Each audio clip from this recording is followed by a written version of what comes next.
So here we're going to look at how to count. Hey kid, come here. We're going to look at how to count sample spaces, meaning we're going to count the total number of outcomes, the total possibilities for any given situation. So we're going to do that, and I'm going to show you what to do. We're going to do stuff. I'm going to show you, okay? So we're going to take it like this. We're going to take 5 rooms and a house need to be painted. 5 rooms and a house need to be painted. Each room can be painted white, yellow, or pink. So we're gonna take this through, and we're gonna see how many choices we got. How many options do we have? So just to be clear, I'm gonna say what is an outcome? Because that's what we're trying to find, the number of outcomes. So I'm gonna say what is an outcome? Well, if I wanted to paint all the rooms white, so like the first room would be separate rooms. Like let's think of it like this. Each of these rooms are different. So the first room we could say like that. Well, that's the bathroom. The second room, that's the bedroom. The third room, that's the laundry room. The fourth room, that's the dining room. The fifth room, that's the living room. Something like that.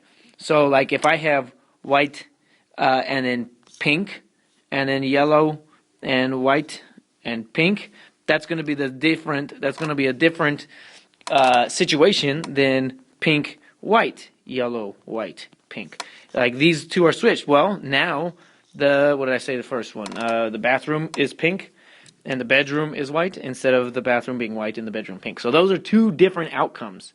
That's what I mean by an outcome. So how many different ways can I do this? That's the question here, and we're gonna see. We're gonna see how many different ways to do this. And one of the best ways to think of this, I think, is to write out one outcome. So maybe I could have like all white rooms. I'm very boring. I'm opening up a hospital. They're all white rooms. It's very sterile in this hospital. Anyway, so we have 5 different things that's our total number of objects that we're painting are 5. So my outcome is this. Like this is one outcome. Well, I then make some spaces. So this is like some way to solve this. And I'm thinking like, okay, how many options do I have to paint this room? Well, actually I have 3 options, right? In fact, I have 3 options for each of these rooms. 3 options. So this actually is going to have what? 3 times 3 times 3. That's 723. I think that's right. 3 to the 5th. No, it's 243. I checked it in my calculator. It's 243. I don't know what I was thinking of otherwise. So there are actually 243 combinations. And you think, oh wait, why did we multiply? Why do we multiply that? Well, let's think about it with just 2 cases, because it's a lot easier to explain with 2 cases. I'm all about making it easier. So if we just had 2 rooms here, if we had 2 rooms, and we say like, okay, I could have a white room for that first room, the laundry room or whatever, and then I could have a yellow room, or I could have a pink room. Now each one of these, like if this one's white, I still have 3 options for this: white, yellow, or pink. But that happens a bunch of times. So it's really, I'm having all of these options for all of these. So I have 3 options here. Oh no. I have 3 options for this, plus another 3, plus another 3. So that's actually the same thing as going 3 times 3. So we would multiply them together, 3 times 3. Now, let's say if I have 3 rooms to choose from. So let's see what that would look like. Let's try and make a tree for that. So in this case, we got the 3 rooms. And again, I have 3 options, and 3 options, and 3 options. Now, it might be a little bit harder to make the tree. So let's see. Well, for the first room, I can make it white, or I can make it yellow, or I can make it pink, right?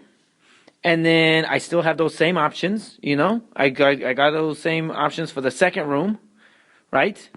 But this now also has 3 options, right? 3 options: white, I'm going to make it smaller. Because in that first case, I make a white room. Okay, and then the second time, I could either make the second room white or yellow or pink. But when I make that first or that second room white also, I get another 3 options for this one. So it's going to be 3 times 3 times 3. It's crazy. So it gets even crazier and crazier still. So I got those, and then that happens for the yellow room also, for the yellow room and the pink room. So all total, we have one scenario with all whites. And then we got another scenario where it's white, yellow, yellow. And then we got white, oh sorry, no, that'll be white, white, yellow, right? That's another scenario. And so forth. So it's really actually 3 plus 3 plus 3. So that's 3 times 3. And then we do that 3 times, right? So it's 3 times 3, and then 1, 2, 3 times 3 again. I don't know if that makes sense, but the rule is that you multiply there. Okay? So that's what's happening. It's pretty cool in my brain. But that's the first example, and I'm gonna stop the video. I'm gonna make a part 2. We make a part 2. I'm gonna make a part 2.